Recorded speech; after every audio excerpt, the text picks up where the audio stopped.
When our little girl was born, we got a Subaru. It's where she said her first word. No.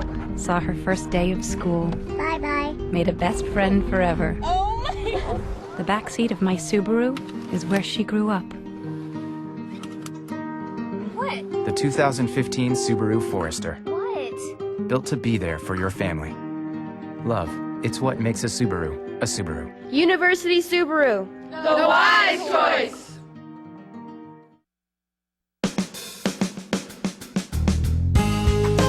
Good morning and welcome to Radio Friends. We've got a very interesting lady with us today.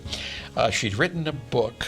It's called The Education of a Traitor, a memoir of growing up in Cold War Russia. I want to introduce you to Svetlana Grobman. Did I pronounce your name right? Yeah, good enough. Good enough. Good enough, right? Thank you. Thank you for forgiving me for butchering it up. Oh, that's fine. But you have written this book, The Education of a Traitor, Growing Up in Cold War Russia. Mm-hmm. What was it like living in Russia during those years? Well, it was a very limited life. And if you were to ask me to describe it in colors, I would say gray, dirty brown, and black. So if you were describing your life in Russia in color, that's pretty drab. Gray, it is drab. brown, it was drab. And black. Yeah.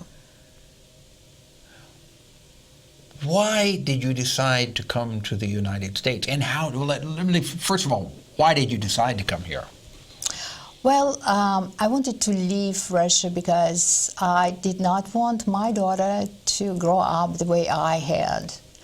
And I wanted her to have a better future. It wasn't just living in Russia, it was also being a Jewish person in Russia, and that was really bad news. You were a second-class citizen. And there was, in every document you had, there was a line, and it was always the fifth line. Your nationality, you consider that to be a nationality Jewish.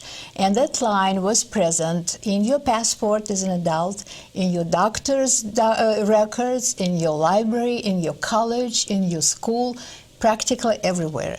So it was a combination. I was really up to here with that kind of life and also with being that second-class citizen. And I just wanted my daughter to have a better life. And there was nothing you could do to change it there?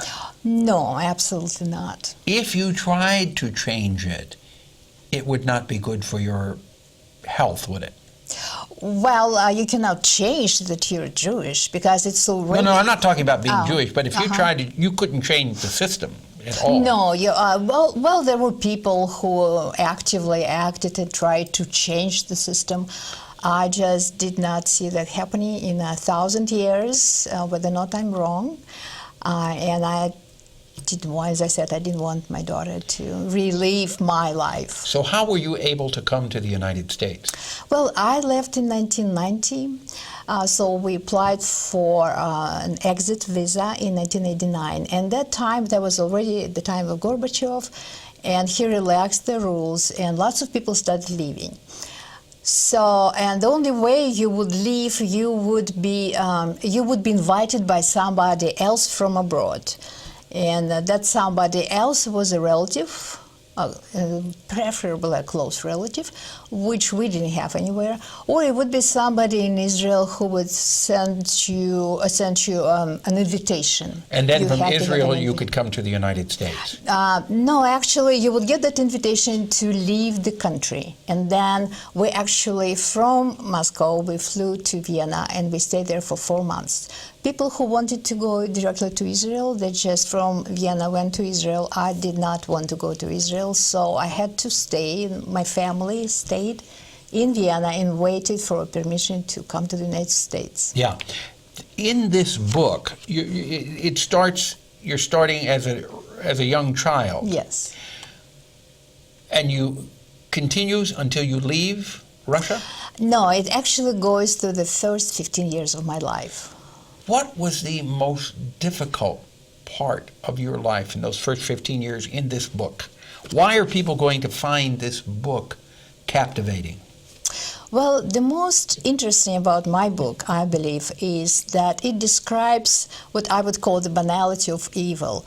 The country where everybody is oppressed, not necessarily. My life was no exception. It was a very regular life of millions of regular people. But it's the banality of evil and how it affects everyday life, and how it affects children growing up, and how it affects relationships and everything else. So that's why I think that is something that people should remember, because although Russia, some may say that Russia of today is not the same Russia. Yes and no, because what's still the same, there are some trends that are absolutely still there. The brainwashing of their people. The brainwashing? Yes, which was really big when I was in school. I was a schoolgirl, and this brainwashing was incredible. We actually were told, and we believed, at least I did for a very long time, that our country was the best country in the world. The West was rotten, about to fall apart, and we were the best people in the world. So that is one thing that is not changed. In fact, it's even worse right now. Americans are enemies number one in Russia. In Russia right now. All right. It makes you realize then what you have being in this country. Mm-hmm. Do you still have relatives back in Russia? No, not close relatives, very, very distant relatives, no. Yeah. Are you glad you wrote this book? Yes, because it kind of helped me to work out my, I don't know, you can call them problems, but it was just something that I really didn't want to think about, and when I did, it made me very miserable. Now that I have written this book. You put it down on paper. Yes, I put it down on paper. And it's off your chest. It's off your chest. Exactly, it's off my chest. The book is called The Education of a Traitor, a Memoir of Growing Up in Cold War Russia, and apparently it's very eye-opening. Very eye-opening. Well, I hope so. What is, and we're almost out of time, but what is the biggest surprise that people will read in here? People who have lived all their life here. For example, they would find out, it's just one of the surprises, that the Cuban Missile Crisis, we did not know about it. It was the people in Russia did not know about the Cuban Missile Crisis. No. That's one of the things. That's how the government can indoctrinate its people, by hiding the truth. So there was no word of the Cuban Missile Crisis when it was going on? Absolutely not. You found out about it when you came here? Absolutely. I was talking to somebody and they mentioned it, and I said, "What is that?" And they said, "You don't know?" Where can you get the book? Well, you can get this book locally at Yellow Dog Bookshop. You can buy it from Amazon. You can order it from Barnes & Noble, Powell Books, and The Education of a Traitor, a Memoir of Growing Up in Cold War Russia. Thank you so much for coming by. Pleasure visiting with you. Me. Okay.